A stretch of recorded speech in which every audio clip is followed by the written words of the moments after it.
Hi everyone, my name is Akshaya Inti and I am currently a medical student studying medicine abroad in the Caribbean. Before I start, I just want to say this video is not sponsored or paid. I am sharing this completely based on my own experience because I felt it might genuinely help students who are planning to study medicine abroad. Recently, I posted a few YouTube shorts and I noticed many people were asking similar questions like what is the difference between studying medicine in India and abroad?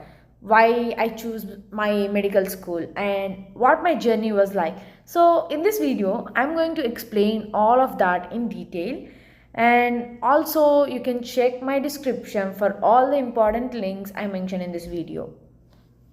I am originally from India and I did my schooling and intermediate education in Andhra Pradesh with BPC, which is biology, physics and chemistry. I finished my intermediate when I was 17 years old, and like most of the students, I wrote the NEET UG exam. I passed it, but I didn't get the seat where I wanted to. To be honest, I didn't really prepare much for NEET because I didn't fully understand the exam pattern at that time. My entire education background was descriptive based, where we write long answers, but NEET exam is completely MCQ based, and I wasn't very comfortable with that pattern back then. After that, I decided to start my medical journey abroad. I joined a medical school in Saint Lucia and started a premed program there. I completed one full year of premed. Also, I won't be mentioning the name of the school I joined there. I am just sharing my experience and what I learned from it. During that time, I realized something very important, which is accreditation. At that time, I didn't know how to properly check accreditation. I mostly relied on what I was said, and later I understood that I should have done my own research before joining. So, what exactly is accreditation? Basically means that a medical school is recognized and meets certain educational standards. This is extremely important because if your medical school is accredited, you're generally eligible to write licensing exams like USMLE in USA and PLAB in the UK, and also return to India and write next if you follow all the rules. But if your school is not properly accredited, then you may not be eligible for these licensing exams.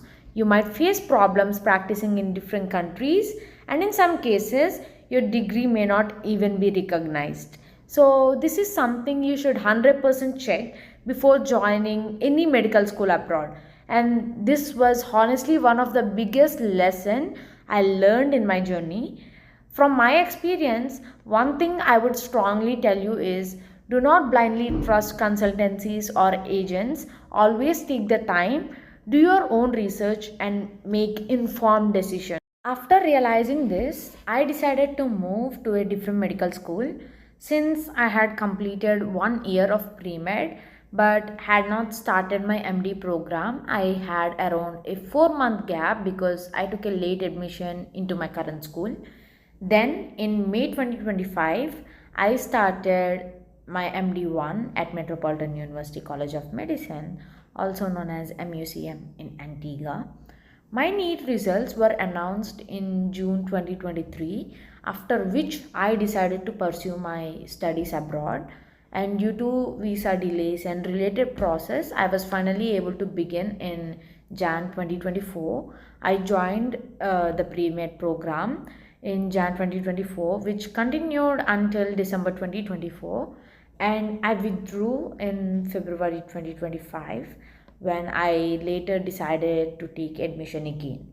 I was advised to wait for the next intake in May 2025 since the program had already started. One of the main reason I chose MUCM was because of the environment. The class sizes are smaller, which means more interaction with the professors, more personalized attention, and overall a more comfortable learning atmosphere.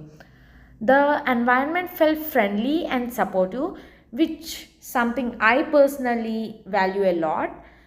especially when studying something as intense as medicine. At my current school, the curriculum is structured in a way that I personally liked.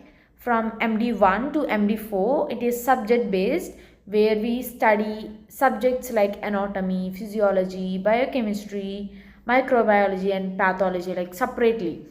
Then in MD5, it becomes system based, where everything is integrated. To explain the difference in a simple way, subject based learning means you focus on one subject at a time and build a strong foundation in each area individually.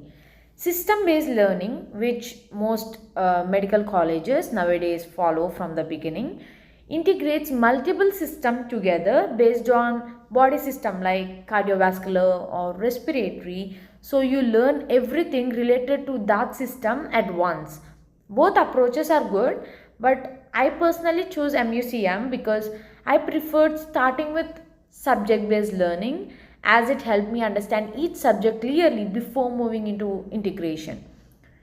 Now, let me clearly explain the pathway in India versus abroad so you understand the difference properly.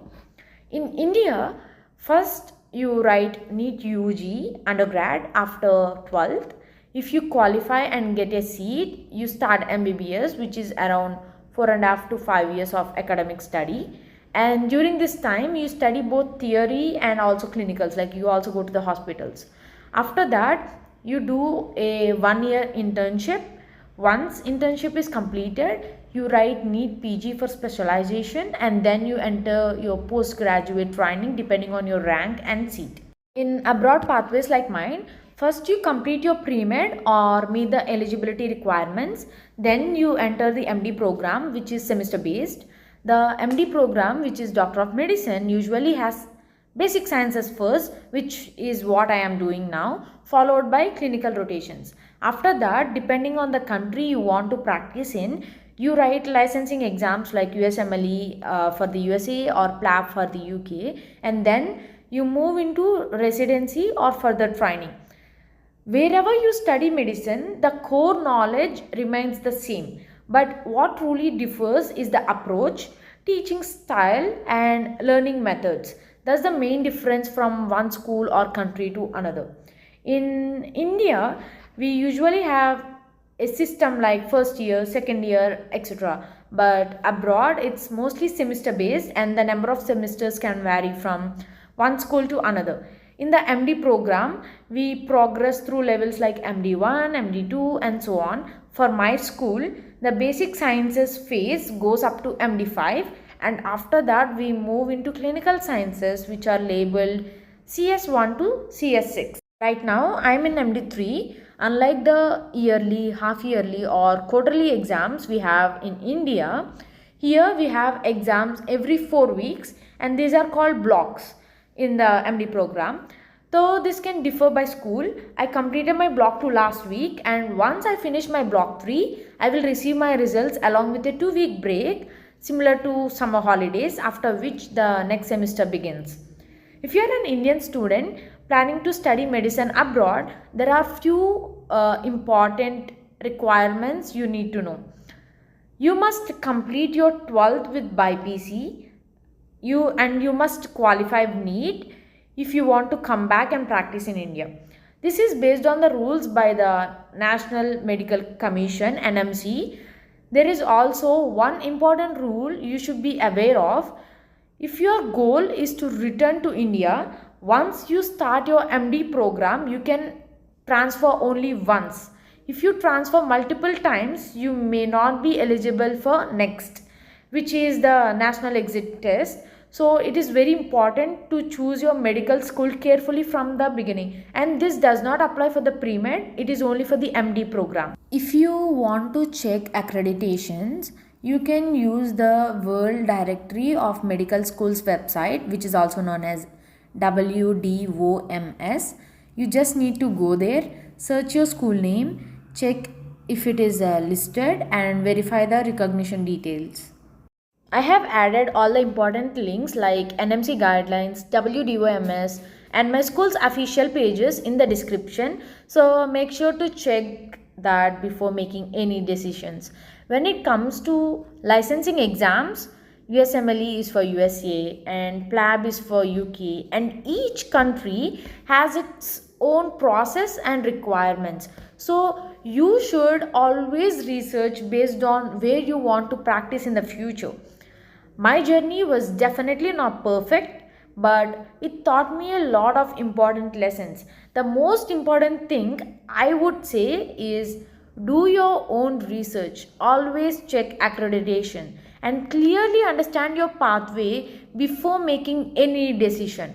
If you found this video helpful, please like, share, and subscribe. If you have any questions, you can comment below or email me at iksakshayajourney@gmail.com. Thank you for watching. See you guys in the next one.